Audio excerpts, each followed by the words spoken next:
നമ്മുടെ നാട്ടിൽ വികസനം എത്ര വളർന്നെന്ന് പറഞ്ഞാലും ഇപ്പോഴും ഇതുപോലുള്ള സിറ്റുവേഷനുകളിൽ ജീവിക്കുന്ന മനുഷ്യരുണ്ട്. ഒരു രോഗിയെ വണ്ടി കിട്ടുന്നിടത്തോട്ട് കൊണ്ടുപോയി കൃത്യമായി ആശുപത്രിയിൽ എത്തിക്കാൻ പറ്റാത്ത എത്രയോ സ്ഥലങ്ങൾ നമുക്ക് ചുറ്റുമുണ്ടെന്നൊന്ന് നോക്കണം. ഇത് കഴിഞ്ഞ ദിവസം വാരിശ്ശേരിയിൽ മതിൽ പൊളിച്ചതുമായി ബന്ധപ്പെട്ട് കേസുണ്ടായൊരു സ്ഥലമാണ്.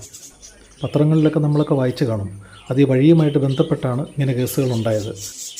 അവിടെ ഒരു സ്ത്രീക്ക് രോഗാവസ്ഥ ഉണ്ടായപ്പോൾ ഏതാണ്ട് 1/2 കിലോമീറ്ററോളം ഇതുപോലെ കസേരയിലും മറ്റും കിടത്തി വണ്ടി കിട്ടുന്ന വഴി വരെ ചുമന്നുകൊണ്ട് പോകേണ്ട ഗതികേട് വന്നു.